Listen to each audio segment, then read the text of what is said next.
किसी ने बड़े कमाल की बात कही है कि फितरत तो कुछ यूं भी है इंसान की कि बारिश बंद हो जाए तो छतरी भी बोझ लगने लगती है। हाय गाइस, माय एफएम से मैं हूं आरजे कार्तिक। एक छोटी सी कहानी। ये कहानी है जब एक बड़े से पिंजरे में कुछ बंदरों को डाला गया और जैसे ही बंदर पिंजरे में पहुंचे तो उन्होंने देखा कि पिंजरे के दरवाजे के पास में एक सीढ़ी लगाई गई थी। सीढ़ी के ऊपर कुछ केले लटकाए गए थे। बंदरों का मन करने लगा कि केला खाया जाए। फाइनली एक बंदर ने हिम्मत की, वो सीढ़ी के पास पहुंचा, सीढ़ी पर चढ़ने लगा। जैसे ही चढ़ने लगा उस पर ठंडा पानी फेंका गया और वही ठंडा पानी बाकी सारे बंदरों पर फेंका गया। सबकी ठंड के मारे जान निकलने लगी, कपकपाने लगे। उनको लगा कि क्या हो गया। थोड़ी देर के बाद में दूसरे बंदर ने हिम्मत की, वो सीढ़ी के पास पहुंचा, चढ़ने लगा। जैसे ही चढ़ने लगा उस पर ठंडा पानी फेंका गया और वही ठंडा पानी बाकी के बंदरों पर फेंका गया।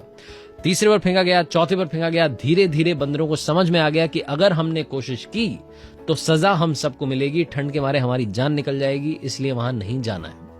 लेकिन बंदर तो बंदर है। एक बंदर का फिर से मन हुआ कि जाया जाए, केला खाया जाए, कोशिश की जाए।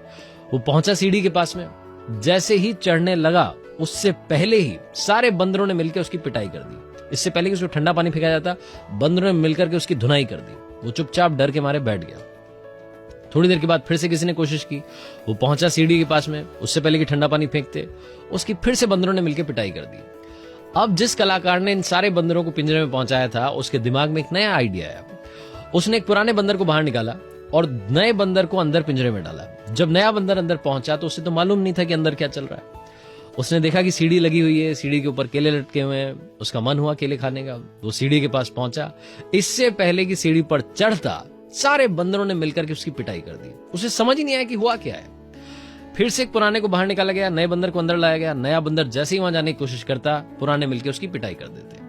धीरे धीरे धीरे सारे पुराने बंदर एक एक करके बाहर जाने लगे, नए बंदर अंदर आने लगे और फाइनली वो टाइम आया जब पिंजरे में सारे नए बंदर थे जिनमें से एक पर भी ठंडा पानी नहीं डाला गया था, जिनको मालूम ही नहीं था कि चल क्या रहा है। जैसे ही कोई सीढ़ी के पास जाने की कोशिश करता, सारे के सारे मिलके उसकी पिटाई कर देते। न पीटने वाले को मालूम था, न पिटने वाले को मालूम था कि पिटाई हो क्यों रही है। यही छोटी सी कहानी आज हमारी आपकी लाइफ में हो रही है। अंधविश्वास, वो प्रथाएं जो मालूम नहीं कब बनी थी, जिन्हें हम फॉलो करते आ रहे हैं। किसी ने पूछने की कोशिश नहीं की कि लॉजिक क्या है। हमारी फैमिलीज में हमारे पेरेंट्स को लगता है कि हमारा बेटा अगर खेल में चला गया तो फेल हो जाएगा, क्योंकि पड़ोसी का बेटा पढ़ाई में अव्वल है, इसलिए हमारा बेटा भी पढ़ाई में ही अव्वल आना चाहिए। स्पोर्ट्स से उसका कोई नाता नहीं होना चाहिए। हिंदुस्तान आज 135 करोड़ लोगों का देश है, इतना बड़ा देश, लेकिन ओलंपिक्स की बात आती है तो मेडल्स में हम नीचे रह जाते हैं, क्योंकि हम खेल में जाना ही नहीं चाहते। हमारे पेरेंट्स हमें भेजना ही नहीं चाहते। हम वो रिस्क नहीं लेना चाहते। हम कुछ अलग नहीं करके दिखाना चाहते। जमाने से अलग बनना है तो जमाने से अलग करना होगा। तो कुल मिलाकर की बात इतनी सी है कि मेहनत करने का तरीका बदलिए, रिजल्ट अपने आप बदल जाएगा। आरजे कार्तिक एक बार फिर कहेगा, कर दिखाओ कुछ ऐसा कि दुनिया करना चाहे आपके जैसा। याद रखिए, अगर आप कुछ अच्छा सुन रहे हैं तो आप माय एफएम सुन रहे हैं। चलो आज कुछ अच्छा सुनते हैं। हर सोमवार सुबह 9:30 बजे मेरे पेज पर देखिए एक नई कहानी।